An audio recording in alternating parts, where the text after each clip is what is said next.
Hello guys, मैं CP Mishra और आप सभी का सीपी एजुकेशनल जोन में स्वागत है।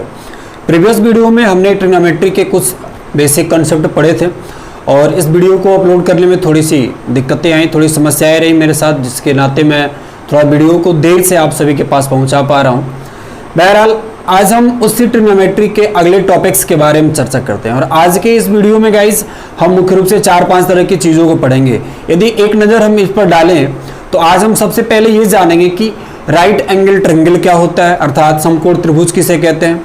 साथ में उस राइट एंगल ट्रायंगल पर पाइथागोरस नाम के मैथमेटिशियन ने अपना कौन सा स्टेटमेंट दिया था, उन्होंने क्या बताया था।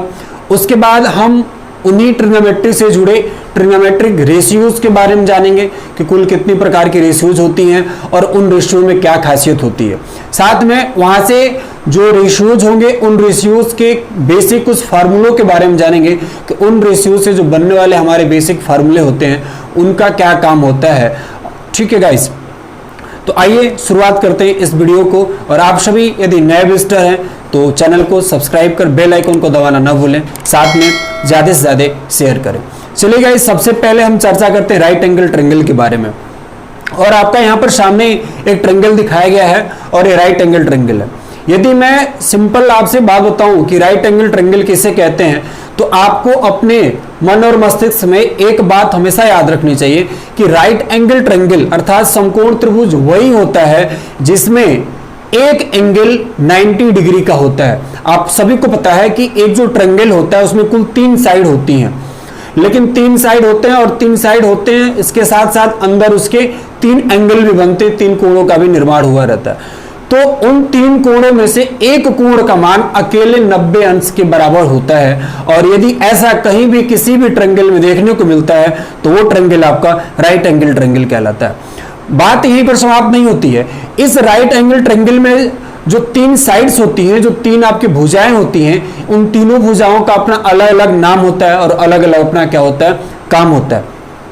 बात करें उन 3 साइड्स का क्या क्या नाम है तो गाइज आप सभी के सामने दिखाई दे रहा है कि ये आपका ABC एक प्रकार का राइट एंगल ट्रायंगल है, क्योंकि यहां पर आप देख रहे हैं कि एक एंगल इसका जो बी वर्टेक्स पर बना है वो 90 डिग्री के इक्वल है। इसलिए राइट एंगल ट्रायंगल होने के नाते इसमें जो तीनों साइडें आपको दिखाई दे रही हैं, इन तीनों साइडों का अपना नाम अलग अलग है और इनका काम भी अपना अलग अलग होता है। बहरहाल आज हम ये जानने की कोशिश करेंगे कि कौन सा साइड किस नाम से जाना जाता है। तो गाइस इतना जानिए, यहां पर हमने आपको एक नोट कराया है। पहले तो हम इनके नाम से परिचित होते हैं कि नाम क्या क्या है। तो एक जो साइड होता है गाइज वो आपका एक हाइपोटेनस कहलाता है, जिसे हम हिंदी में कर्ण कहते हैं। एक आपका बेस होता है जिसे हम हिंदी में आधार कहते हैं और एक आपका परपेंडिकुलर होता है जिसे हिंदी में हम क्या कहते हैं, लंब कहते हैं। ये कुल 3 प्रकार की भुजाएं होती है, साइड्स होती हैं और उनके हिंदी में भी नाम आपको बताए गए हैं। तो सबसे पहले समस्या होती है कि हाइपोटेनस कौन कहलाएगा, यथ से हाइपोटेनस, परपेंडिकुलर हम किसे कहेंगे और हम बेस किसको कहेंगे। आखिर में हम कैसे समझेंगे कि किसी भी राइट एंगल ट्रायंगल में कौन हाइपोटेनस, कौन परपेंडिकुलर और कौन आपका बेस होता है। तो इसके लिए आपको छोटा सा ट्रिक यूज करना है गाइस, और ट्रिक ये है कि जो 90 डिग्री के सामने वाला जो साइड होता है, यानी एक ऐसा साइड जो 90 डिग्री के अपोजिट आता है यानी सामने होता है, वो आपका हाइपोटेनस कहलाता है। किसी भी राइट एंगल ट्रायंगल के लिए जो साइड आपको 90 डिग्री के सामने दिखती है वो साइड आपकी हाइपोटेनस कहलाएगी। यानी यहां पर बना आपका 90 डिग्री और इसके सामने वाले साइड ये, अर्थात ये साइड आपकी क्या कहलाएगी, हाइपोटेनस कहलाएगी, जो ऑलरेडी आपको बताया गया है, जिसे हम हिंदी में क्या कहते हैं, आपका कर्ण कहते हैं। अब बचे आपके पास कुल 2 साइड, एक आपका बचा परपेंडिकुलर और एक आपके पास क्या बच गया, बेस बच गया। अब एक तो साइड फिक्स हो गया कि हाइपोटेनस से, बच गए 2 साइड, और इन दोनों साइड्स में से, इन दोनों भुजाओं में से कौन सी भुजा परपेंडिकुलर अर्थात लंब कहलाएगी या कौन सी भुजा बेस अर्थात आधार कहलाएगा, ये एक समस्या उत्पन्न होकर आती है। तो गाइस बड़ा रोचक चीज है और थोड़ा सा आपको ध्यान में रखना होता है। गाइस देखिए, अभी मैं नेक्स्ट टॉपिक अभी इसके आगे बताऊंगा, लेकिन थोड़ा सा मैं आपको परिचित करा दूं जो आपका यहाँ पर नाम दिया हुआ है ट्रिग्नोमेट्रिक रेशियोज के बारे में। तो कुल यहाँ पर ट्रिग्नोमेट्रिक रेशियोज दिए गए, देख रहे हैं आप 1 2 3 और 1 2 3, कुल 6 प्रकार के दिए गए ट्रिग्नोमेट्रिक रेशियोज, और कुल 6 प्रकार के होते ही हैं।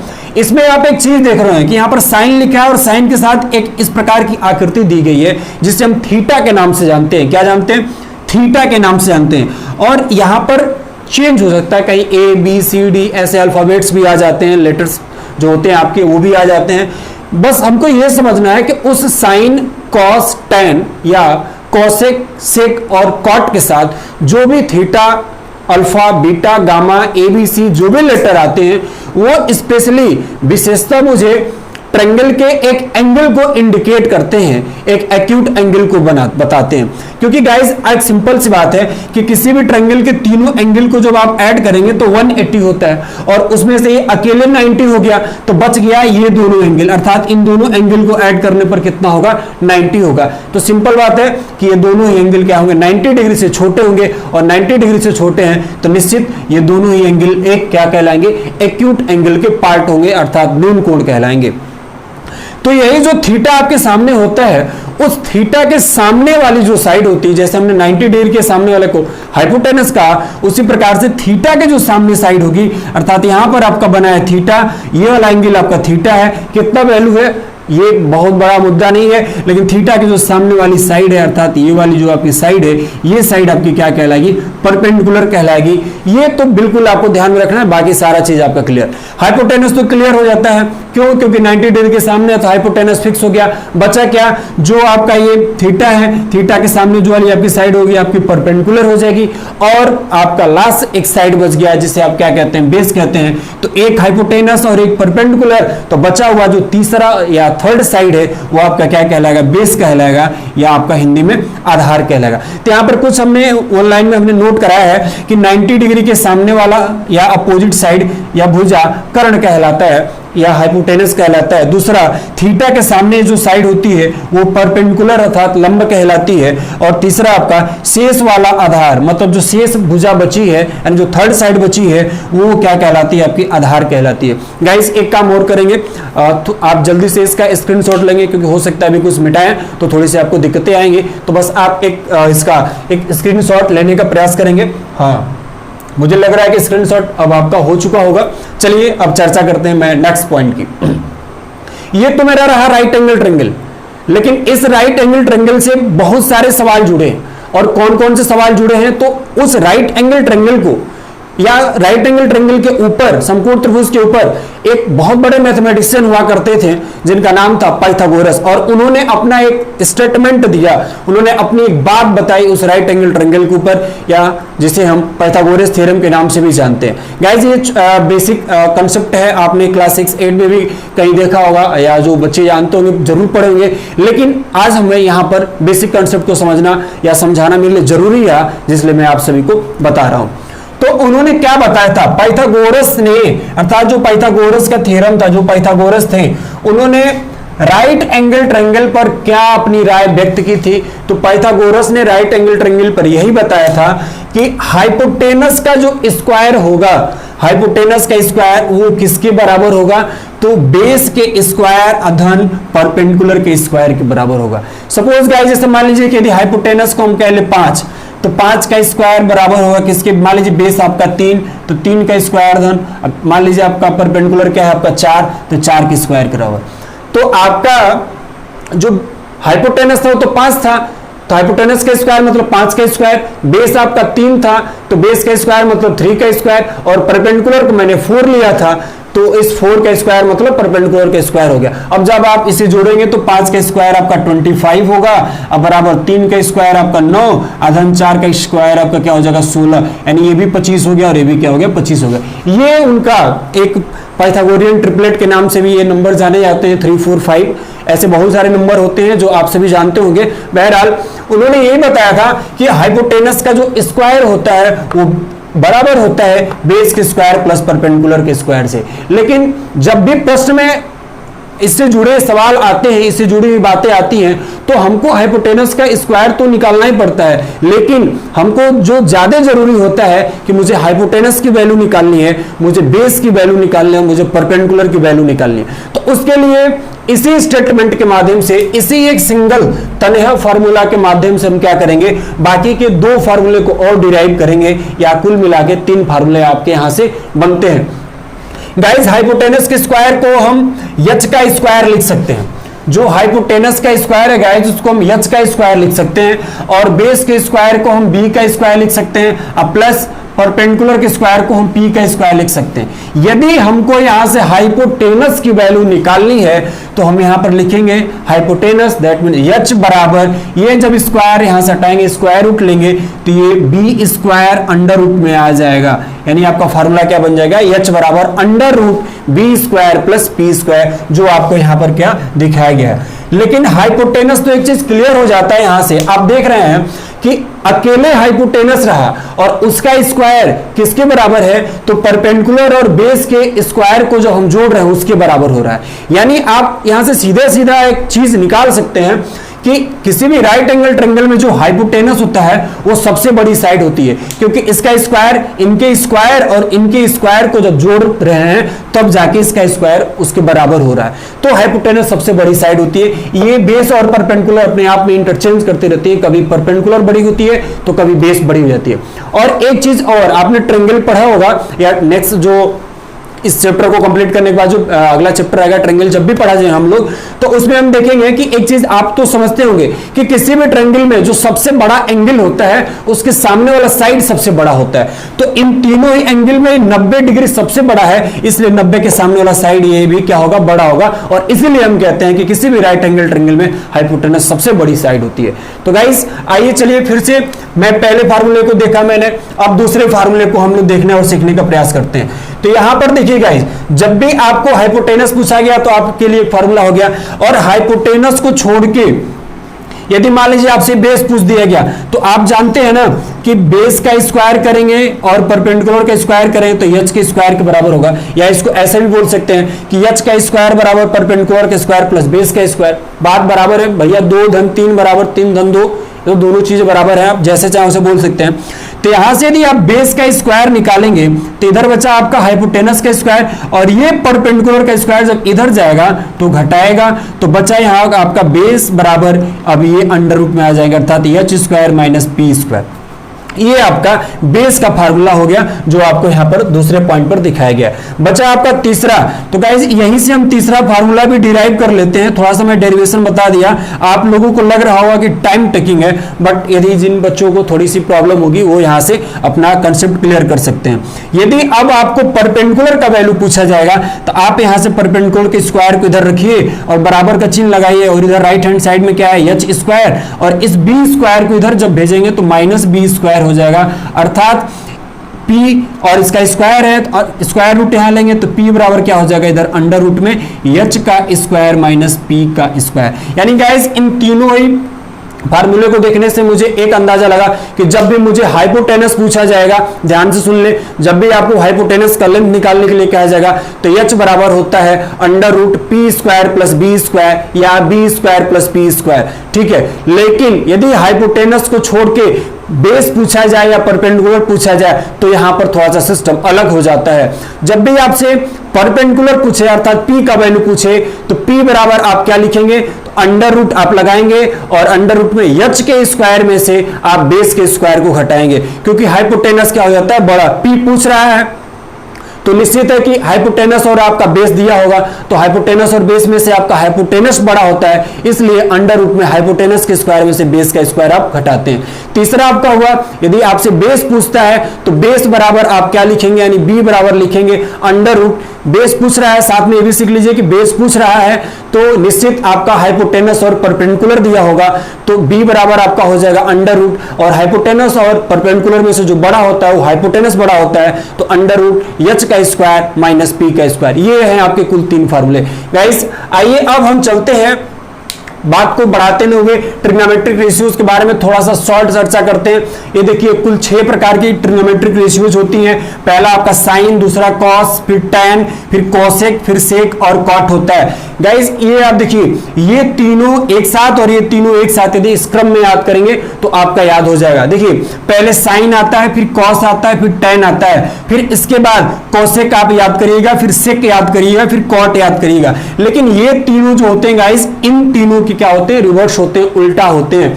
देखिए जो साइन और इसके साथ थीटा आ गया है, थीटा मतलब उस ट्रिग्नोमेट्रिक रेशियोज के साथ एक एंगल जुड़ गया है, जिस एक्यूट एंगल की बात हमने यहां पर अभी किया था। तो ये आपकी साइन थीटा हो गया, ये कॉस थीटा है, tan theta, cosec theta, sec theta और कॉट थीटा। गाइस एक बात ध्यान रखिएगा कि साइन थीटा का जो अपोजिट होता है वो अपोजिट आपका क्या कहलाता है, तो साइन थीटा का अपोजिट कोसेक थीटा होता है। बाद में आया कॉस थीटा, और कॉस थीटा का अपोजिट जो होता है वो आपका होता है सेक थीटा। और तीसरा जो है आपका टेन थीटा, इस टेन थीटा का जो अपोजिट होता है गाइस वो कहलाता है आपका कॉट थीटा। तो गाइस यहां पर नोट में हमने एक बिंदु लिखवाया है, आप यहां से ध्यान से सीख लेंगे कि कैसे इसका अपोजिट ये हो जा रहा है। थोड़ा सा हमेशा हमेशा के लिए याद करने के लिए किसी चीज को सीखिए। मैथ्स ऐसा विषय है, बार बार कहते हैं कि आप सीखने का प्रयास करिए और ज्यादा कुछ दिक्कत ना करिए, ठीक है। तो ये साइन थीटा अब बराबर है किसके, तो साइन थीटा को हम लिख सकते हैं साइन थीटा अपान 1, क्योंकि 1 से भाग दें तो कोई फर्क नहीं पड़ने वाला। तो साइन थीटा अपान 1, लेकिन इसका जब हम उल्टा करेंगे तो ये 1 अपान साइन थीटा हो जाएगा, और ये 1 अपान साइन थीटा किसके बराबर होता है, आपका कोसेक थीटा। यानी साइन थीटा को तो हम साइन थीटा अपान 1 लिख सकते हैं, लेकिन साइन थीटा अपान 1 को यदि उल्टा करते हैं तो हम 1 अपान साइन थीटा लिखेंगे, लेकिन वो 1 अपान साइन थीटा का वैल्यू क्या होता है, कोसेक थीटा, अर्थात साइन थीटा का अपोजिट कोसेक थीटा। इसी क्रम में कॉस थीटा को हम कॉस थीटा अपान 1 लिख सकते हैं, लेकिन इसका उल्टा करेंगे तो 1 ऊपर आ जाएगा, कॉस नीचे, यानी 1 अपान कॉस थीटा हो जाएगा, और 1 अपान कॉस थीटा आपका क्या कहलाएगा, सेक थीटा के नाम से जाना जाता है। और जो आपकी तीसरा है पॉइंट वो है टेन थीटा। टेन थीटा को हम क्या लिखते हैं, आराम से लिख सकते हैं टेन थीटा अपान 1, या कोई नंबर आपने लिख लिया 2 तो 2 को आप 2 अपान 1 लिख सकते हैं। ठीक उसी प्रकार टेन थीटा को भी आप टेन थीटा अपान 1 आसानी से लिख सकते हैं, लेकिन इसका जब उल्टा करेंगे, रिवर्स करेंगे, तो ये आपका हो जाएगा 1 अपान टेन थीटा, लेकिन ये 1 अपान टेन थीटा किसके बराबर होता है, कॉट थीटा। तो आपने सीखा पहला साइन थीटा, तो साइन थीटा का अपोजिट कोसेक थीटा। फिर आपने क्या सीखा गाइस, कॉस थीटा, तो कॉस थीटा का अपोजिट सेक थीटा। फिर आपने क्या सीखा, टैन थीटा, तो टैन थीटा का अपोजिट आपका क्या होगा, कॉट थीटा होगा। ये कुल 6 प्रकार के ट्रिग्नोमेट्रिक रेशियोज होती हैं, और इन्हीं ट्रिग्नोमेट्रिक रेशियोज की बदौलत हम इस पूरे ट्रिग्नोमेट्रिक की हैसियत को बिगाड़ने का काम करते हैं, यानी पूरे ट्रिग्नोमेट्रिक को पढ़ते हैं और समझते हैं। गाइस बस एक लास्ट पॉइंट है, और इस पॉइंट को आप ध्यान में दीजिएगा, और बाकी आप सभी का वीडियो इस पॉइंट के बाद समाप्त हो जाएगा। ये जो आपका पॉइंट है गाइस, ये सीबीएसई वाले फार्मूला याद रखते हैं। जैसे मान लीजिए कि एक बेसिक फार्मूला होता है कि साइन थीटा बराबर क्या होगा, कॉस थीटा बराबर क्या होगा, टैन थीटा बराबर क्या होगा। तो यदि साइन थीटा बराबर हमने कह दिया कि ए बट्टा बी, यानी ए अपान बी, तो साइन का अपोजिट क्या होता है, कोसेक थीटा। तो कोसेक थीटा का क्या हो जाएगा, तो ए जो बाई बी था ये बी बाई क्या हो जाएगा, ए हो जाएगा, यानी साइन का अपोजिट ए बाई बी, तो कोसेक का अपोजिट भी क्या हो जाएगा, ए बाई बी हो जाएगा। तो चलिए गाइस अब हम इस फार्मूले को पढ़ते हैं कि sine theta, cos theta, tan theta, cosec theta, sec theta और कॉट थीटा का वैल्यू हम कैसे निकालते हैं। इसका नॉर्मल या जो सिंपल बेसिक फार्मूला होता है, ये हमेशा हमेशा के लिए हम कैसे याद रख पाएंगे, इस चीज को हम इसी वीडियो में सीखते हैं। तो इनके बेसिक फार्मूले को समझने के लिए 2 प्रकार के ट्रिक आपको बताए जाते हैं। कुछ बच्चे सीबीएसई वाले होते हैं, कुछ बच्चे यूपी बोर्ड वाले होते हैं। तो जो सीबीएसई बोर्ड वाले बच्चे होते हैं गाइस, उनको बताया जाता है कि पंडित बद्रीनाथ प्रसाद, और ये अपान का साइन नीचे हर हर बोल होता है। यहां से बहुत सारा चीज आपको क्लियर होगा। पी से पंडित, बी से बद्रीनाथ और पी से प्रसाद, हर हर बोल। तो यहीं पर हमने इसको शॉर्ट में लिख दिया, पंडित को पी, बद्रीनाथ को बी और प्रसाद को हमने पी लिख दिया है। फिर नीचे हर हर बोल यानी एच एच और बी हमने लिख दिया है, ठीक है। लेकिन जो यूपी बोर्ड वाले बच्चे होते हैं वो थोड़ा सा इस क्रम में पढ़ते हैं, एल एल मतलब लाल और बट्टा के मतलब कक्का। एक थोड़ा सा ट्रिक है बताने के लिए, समझाने के लिए, लाल बट्टा कक्का। तो इनका क्या है कि जो हमने पंडित को पी लिखा है, तो पी कहने का मतलब कि परपेंडिकुलर, जो हमने बद्रीनाथ को बी के नाम से दिखाया है, तो बी कहने का मतलब क्या, मेरा बेस हुआ। और जो हमने प्रसाद को पी के नाम से ऊपर दिखाया, उस प्रसाद का पी का मतलब क्या होगा आपका, सिंपल अभी बताया, परपेंडिकुलर। लेकिन जो नीचे एच है, एच, इस एच का मतलब हुआ हाइपोटेनस, और इस वाले एच का भी मतलब क्या हुआ, हाइपोटेनस। और बी से जो बोल आपका शब्द निकल के आ रहा है, उस बी का मतलब क्या हुआ, अभी आपने पढ़ा था, बेस। यानी ये आप देख रहे हैं कि पी बी पी और अपान एच एच बी, ये क्या हो गया आपका, perpendicular, base, perpendicular, hypotenuse, hypotenuse, base, ठीक है। यानी पी को हम किसके नाम से जानेंगे, परपेंडिकुलर, एच को हाइपोटेनस और बी को बेस के नाम से जानेंगे। एक ट्रिक याद रखेंगे, पंडित बद्रीनाथ प्रसाद, हर हर बोल, ठीक है। ये जो लाल बट्टा कक्का आप देख रहे हैं, यूपी बोर्ड वाले बच्चे भी ध्यान देंगे। लाल बट्टा कक्का, लाल बट्टा कक्का में आपका एल आ रहा है, एल कहने का मतलब लंब, और ए आ रहा है, ए कहने का मतलब आपका आधार हुआ, और के कहने का मतलब आपका क्या हो गया, कर्ण हो गया। यही आपका कहलाता है लाल बट्टा कक्का। यानी ये देखिए लंब आधार लंब कर्ण कर्ण आधार। लेकिन हम कैसे याद रखेंगे इस फॉर्मूले को, कैसे हम सीखेंगे इस चीज को, हम एक बार थोड़ी सी आसानी से देख लेते हैं। चलिए थोड़ा सा इसे मिटाना पड़ेगा गाइस, और हम इसे क्या करते हैं, मिटा देते हैं, ताकि आपके लिए थोड़ी सी सावधानी रहेगी और आप इस सारी चीजों को आसानी से समझ सकते हैं। तो हमने सबसे पहले बताया पी से पंडित, बद्रीनाथ, पी से प्रसाद, और ये हर, और ये हर, और ये बोल। यदि आपको सबसे पहले यहां से साइन थीटा बराबर पूछा जाए कि साइन थीटा का वैल्यू क्या होगा, साइन थीटा का फार्मूला क्या होगा, तो देखिए ये पहला वाला जो आपका ऑप्शन होगा, पी अपान एच आपका क्या होगा, साइन थीटा का होगा, जो आपको यहां पर फार्मूले में ऑलरेडी नोट करा दिया गया है, आप स्क्रीनशॉट ले सकते हैं। दूसरा आपका आता है गाइज कॉस थीटा। तो कॉस थीटा के लिए दूसरा वाला आपका हो जाएगा ये वाला क्या होगा, बी और अपान एच हो जाएगा। बी कहने का मतलब बेस अपान क्या हो जाएगा, एच हो जाएगा। ये आपका परपेंडिकुलर हो जाएगा, ये हाइपोटेनस, और बेस हो जाएगा हाइपोटेनस हो जाएगा। और तीसरा आपका फार्मूला निकल के आता है गाइस क्या, टैन थीटा। और टैन थीटा किसके बराबर होगा, तो थर्ड वाला आपका क्या बचा है, P बाई बी। पी कहने का मतलब P by B, P by B मतलब P से आपका परपेंडिकुलर और B से आपका क्या होगा, बेस होगा। ये तो रहा कुछ सीबीएसई बोर्ड वाले, अब तो सारे लोग लगभग इन सारी चीजों को तो इंग्लिश में इस्तेमाल करते हैं, बट यदि आप नहीं भी करते हैं तो देखिए आपको ये वाला ट्रिक याद रखना पड़ेगा, लाल बट्टा ये आपका के ए। चलिए साइन थीटा का हम यहीं पर लिख दे रहे हैं, हिंदी मीडियम वाले के लिए यहां पर मैं लिख दे रहा हूं, ठीक है। साइन थीटा में क्या होगा, तो ये आपका एल, और ये देखिए ये पहला ऑप्शन एल, और ये बट्टा यानी अपान, और ये के, एल अपान के, यानी इसको हम क्या कहेंगे, एल अपान के कहेंगे। एल से लंब होता है, के से क्या होता है आपका कर्ण होता है। ये यूपी बोर्ड वाले बच्चे भी थोड़ा ध्यान देंगे। चलिए अब आता आपका कॉस थीटा। तो ये दूसरा नंबर वाला जो फॉर्मूला होगा आपका कॉस थीटा को बताएगा। ये ए और ये अपान क्या हो जा रहा है, के हो जा रहा है। क्या हो जा रहा है, ए अपान के, यानी ए से क्या होता है, हमने यहां पर लिखवाया है कि ए से आपका क्या होता है, आधार होता है, यानी हो जाएगा आधार बट्टा कर्ण हो जाएगा। और तीसरा आपका है टैन थीटा। टैन थीटा कहने का मतलब क्या है आपका, ये तीसरा वाला फॉर्मूला हो जाएगा एल और अपान ए। क्या हो जाएगा, एल अपान ए। एल कहने का मतलब क्या होगा, एल से लंब, और ए से क्या हो जाएगा, आधार होगा। हमने इनको पी बाई एच का साइन थीटा हुआ P by H. P by H कहने का मतलब आप सभी नोट कर लेंगे, कॉपी कलम लेकर जरूर बैठेंगे। साइन थीटा और पी बाई एच होगा। पी बाई एच कहने का मतलब perpendicular upon hypotenuse. Cos theta बराबर B by H. B by H कहने का मतलब बेस बाई हाइपोटेनस।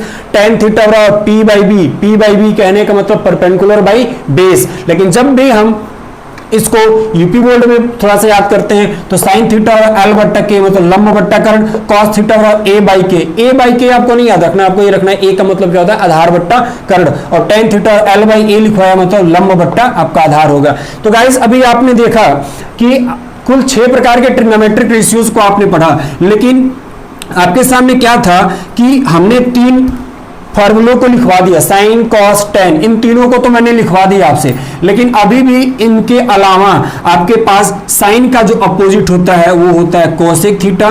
क्या होता है, कोसेक थीटा होता है। और इस कोसेक थीटा के बाद आपका जो कॉस का अपोजिट होता है वो सेक थीटा, और टैन थीटा का जो अपोजिट होता है कॉट थीटा। इनका फार्मूला अभी आपने नहीं देखा है। तो गाइस ध्यान रखिए, साइन थीटा का अपोजिट कोसेक थीटा होता है ना, तो जब साइन थीटा का अपोजिट कोसेक थीटा होता है तो साइन थीटा का जो भी फार्मूला होगा उसका उल्टा कर दीजिएगा। तो पी बाई एच है तो क्या हो जाएगा, एच बाई पी हो जाएगा। यानी ये एल बाई के है तो क्या हो जाएगा आपका के बाई एल हो जाएगा। ये यूपी बोर्ड सीबीएसई बोर्ड। दूसरा सेक थीटा, कॉस, इसी कॉस थीटा का ये अपोजिट है सेक थीटा। तो कॉस थीटा बराबर बी बाई एच होता है, तो सेक थीटा और क्या होगा, इसका उल्टा। तो इसका उल्टा जब आप करेंगे तो क्या हो जाएगा, एच बाई बी हो जाएगा। क्यों, क्योंकि कास थीटा का उल्टा सेक होता है, तो कास थीटा का वैल्यू है बी बाई एच, तो इसका उल्टा क्या हो जाएगा, एच बाई बी, और ये हो जाएगा आपका सेक थीटा का फॉर्मूला। और तीसरा है आपका कॉट थीटा। तो कॉट किसका अपोजिट होता है, तो टैन का। किसका अपोजिट होता है, तो टैन का। और टैन थीटा और क्या है, पी बाई बी है। P बाई बी है तो P बाई बी का उल्टा क्या हो जाएगा आपका B बाई P हो जाएगा, या हिंदी वाले में बताएं तो क्या हो जाएगा A ऊपर आ जाएगा और L नीचे आ जाएगा, मतलब आधार बट्टा लंब हो जाएगा। और इसको देखें तो बेस बाई हाइपोटेनस था तो कॉस का उल्टा सेक हुआ, तो इस बेस बाई हाइपोटेनस का उल्टा हो जाएगा हाइपोटेनस बाई बेस हो जाएगा, या आधार बट्टा कर्ण का उल्टा क्या हो जाएगा कर्ण बट्टा आधार हो जाएगा। ये आपके 6 फार्मूले रहे और इन्हीं 6 फार्मूले के आधार पर हम कुछ बेसिक क्वेश्चंस को भी लगाते हैं जो आपके एक्सरसाइज 8.1 में या अदर साइट्स बुक जो भी आप पढ़ते हैं, जहां भी कंपटीशन में भी जाते हैं तो छोटे छोटे क्वेश्चंस आते हैं और उन्हीं छोटे छोटे क्वेश्चंस के माध्यम से हम क्या करते हैं इन सारी चीजों की गणना करते हैं। ठीक है गाइस, तो ये आपका रहा कुल Pythagoras theorem, right angle triangle के बारे में, ट्रिग्नोमेट्रिक रेशियोज, उन ट्रिग्नोमेट्रिक रेशियो से बनने वाले जो आपके फार्मूला होते हैं, इन सारे फार्मूलों को आपने जाना, देखा, सुना।